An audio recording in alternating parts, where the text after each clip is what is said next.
Exatamente, Daniel. Existe, então, a possibilidade de Cachoeira avançar nesse decreto de emergência para o decreto de calamidade pública, que é um nível superior frente aos desastres que nós estamos enfrentando aqui no estado do Rio Grande do Sul em função das enchentes.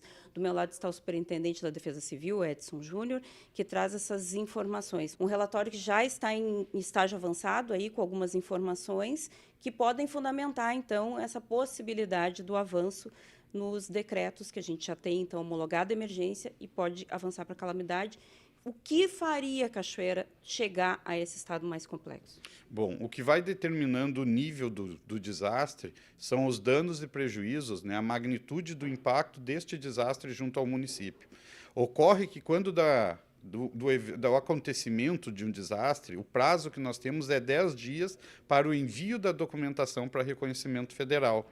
Então, quando nós começamos lá em 1º de maio, que é a data que a gente registrou como início da inundação, né, o nível de um rio ele inicia-se a subir e tu tem um prazo de 10 dias. Então, o nosso processo colocou estimativa e evidenciou no processo que a continuidade do desastre é o que determinaria o avanço dos danos e prejuízos. Nós ainda temos áreas que nós não temos acesso, né? Nós não conseguiríamos lá, naquele início, quando enviado o processo no dia 8 de maio, dimensionar quais seriam os danos, né?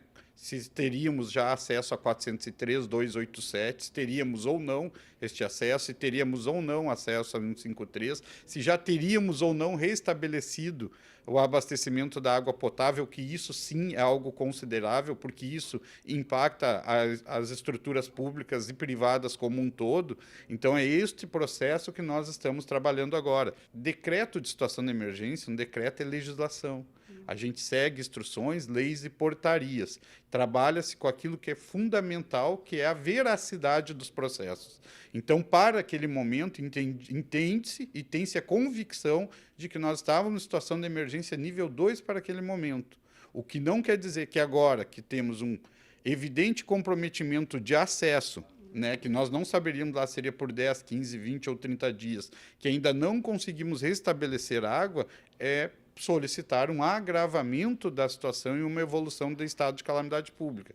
Não se está dizendo que isso irá acontecer, estamos dizendo que estamos estudando e avaliando. O que houve no Rio Grande do Sul foi, de certa forma, uma precipitação, né, em envios de documentos, né, e isso ocorre em todas as esferas, e agora nós estamos vendo um processo, inclusive, já do Ministério Público avaliando municípios que decretaram estado de calamidade pública, que decretaram situação de emergência, e eles querem saber se existe de fato estes danos e esses prejuízos, porque eles vão seguir o rito legal, independente, né, do clamor público. Na administração pública, a gente faz exatamente aquilo que está escrito na lei.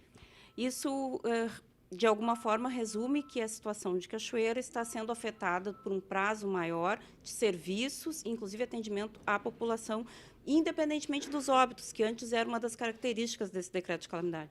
Nós antigamente, lá em 2012, ainda eram prejuízos públicos, depois se colocou a concomitância de óbito, e hoje em dia fala em colapso do funcionamento das instituições públicas, né? E a água ela é um fator determinante. Por exemplo, se nós não conseguirmos restabelecer a situação das águas, né, isso pode afetar a questão até da educação no ensino, né? Como as crianças irem para a escola sem ter a garantia de água potável para estas crianças. Hoje nós estamos conseguindo acessar o prédio da vigilância sanitária, que nesse momento é fundamental, né, e entender os danos e prejuízos que se teve dentro deste prédio, por exemplo, do DVS. Hoje a gente está conseguindo fazer com que as pessoas do interior cadastrem-se junto ao desastre, até porque isso é importante para o FGTS. Então as pessoas perguntam por que Cachoeira não está na lista do FGTS, porque o nosso evento ele isolou o município, tanto intermunicipal, ou seja, nós não tínhamos acesso de fora do município para dentro, mas nós também criamos pequenas ilhas dentro do município. E fechar esses dados e encaminhar, porque nós temos que dar a mancha de inundação, o tamanho deste dano para todos os órgãos, fechar isto precipitadamente, poderíamos causar prejuízo a cachoeirenses. Então, por isso, este prazo maior, sempre observando o prazo que existe na lei. Essa decisão da mudança do estado do decreto deve sair em quanto tempo? Olha, ele deve ocorrer, até porque a gente teve uma reunião ontem, né, com o Estado, e até para ser de maneira coletiva, ele deve ocorrer ainda no dia de hoje.